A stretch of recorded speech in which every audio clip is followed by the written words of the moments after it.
Good morning mga bata! Ako si Teacher Janine. Sino na nga ulit ako? Teacher Denise. Very good! Ngayon naman, ang pag-aaralan natin ay tungkol sa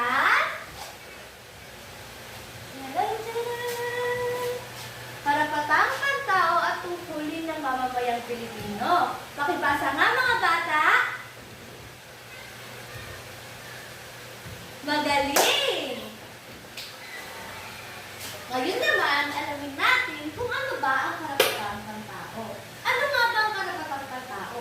Ang karapatang pantao ay mga bagay na nararapat matanggap ng bawat tao para mabuhay ng ligtas, malaya at may dignidad. Mga bata, mahalaga na mayroon tayong karapatang pantao dahil importante ito sa ating pamumuhay. Dahil dito, magkakaroon tayo ng pagkakataong maging malaya, maging ligtas, at may dignidad. Ngayon naman, mayroong 5 halimbawa ng karapatang pantao. Ang una ay karapatang mag-aral. Ang karapatang mag-aral ay karapatan mong matuto bilang bata.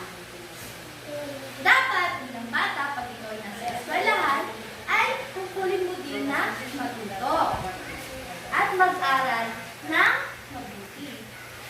Mga bata, ano bang ginagawa niyo sa eskwelahan?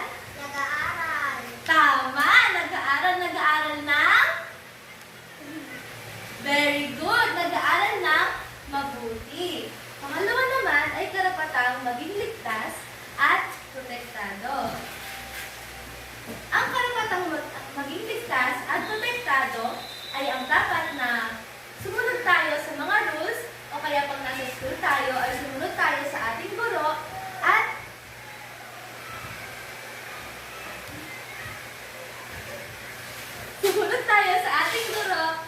huwag maging pasaway.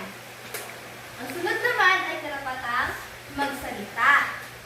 Karapatan din natin na magsalita para mai-share natin sa ating mga kaibigan o magulang ang ating saloobin at para gumaan ang ating nararamdaman. Sunod naman halimbawa ng karapatan ay karapatang mabuhay ng may dignidad. Ibig sabihin ay dapat na respetuhin natin ang bawat isa, lalong-lalo na sa ating mga kaklase, dahil pag may respeto tayo, ay narespetuhin din tayo ng iba. Sunod naman ay karapatang tumulong sa lipunan. Mga bata, meron ba sa inyong tumutulong pag nasa loob ng, tumutulong sa inyong barangay? Opo. Tama, dapat na tumulong kayo sa inyong barangay. Ano nga ginagawa niyo sa inyong barangay? Tama, naglilinis. Ang paglilinis ay isang halimbawa rin ng pagtulong sa ating lipunan. Ngayon naman, kung talagang mga bata, naiintindihan niyo na ba ang ating aralin ngayong araw?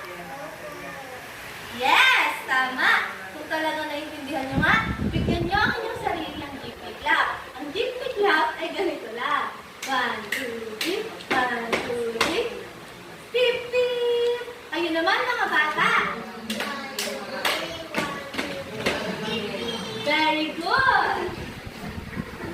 Ayun naman, may gagawin tayong aktibidad. Meron ako dito tatlong mansanas. Ang tatlong mansanas na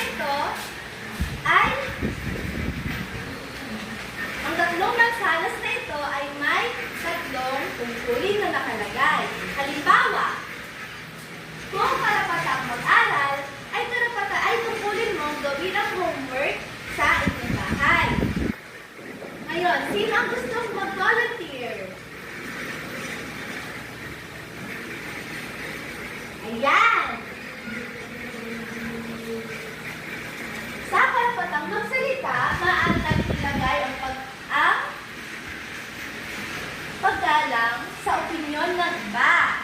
Dahil kailangan natin respetuhin ang bawat isa at mahalaga na iparamdam natin sa iba na may paggalang tayo sa kanilang opinyon. Ngayon, ilalagay natin ito